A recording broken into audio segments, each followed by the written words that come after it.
This video was created and brought to you by ManageMax. We manage condominiums, HOAs, manufactured housing and apartment communities throughout Southeast Michigan. We're a growing company, and maybe we'll get to your area soon if we're not there yet. We create these videos to share industry insights with current and prospective clients. There will be an opportunity to connect with us at the end, so stick around to the end of the video.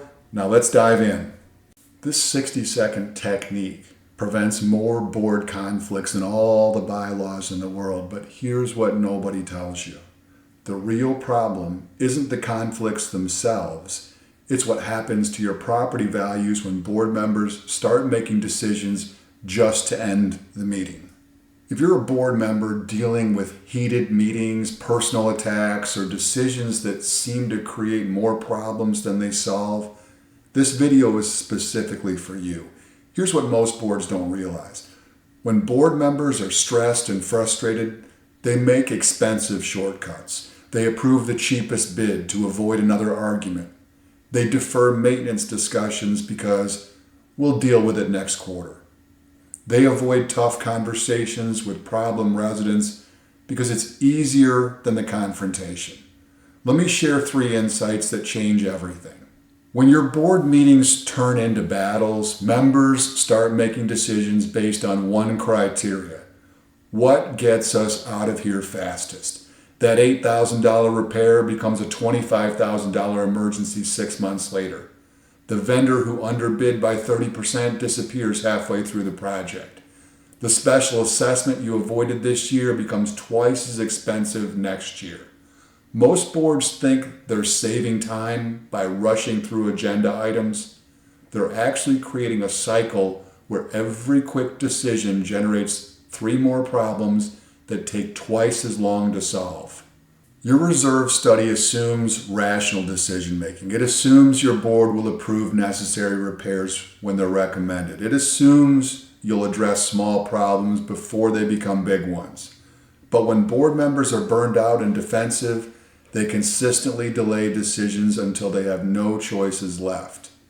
The communities with the strongest financial health aren't the ones with the biggest budgets.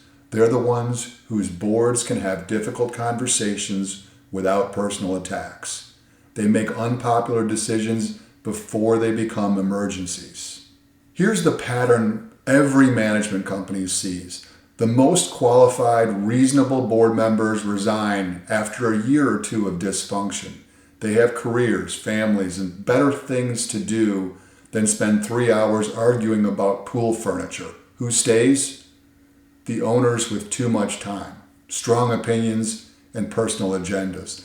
This creates a death spiral where your most valuable board members, the ones with business experience, financial expertise, and level heads, get driven away by the very people your community can least afford to have making decisions.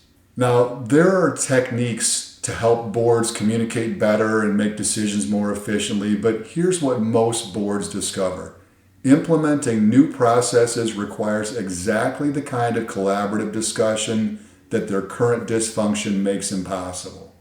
It's like trying to fix your roof during a hurricane. The tools exist, but you need the right conditions to use them effectively, and creating those conditions requires understanding not just what to do, but when to do it, how to introduce changes without triggering more conflict, and what to do when personalities clash.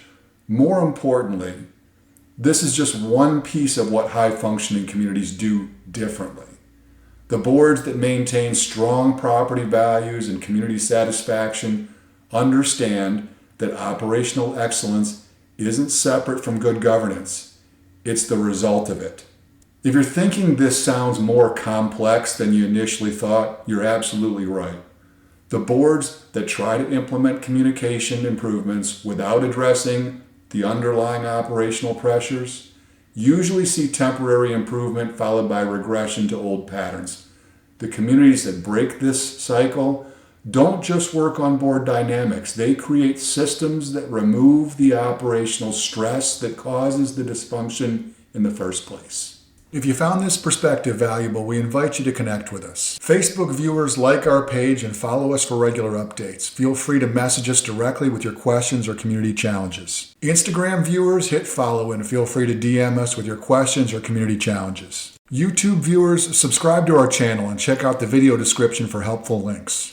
Visit our website to discover our thought leadership content, books, and resources that can transform your community management approach. Whether you're dealing with the challenges we discussed today or other community issues, we're here to help. Thanks for watching, and we'll see you in the next video.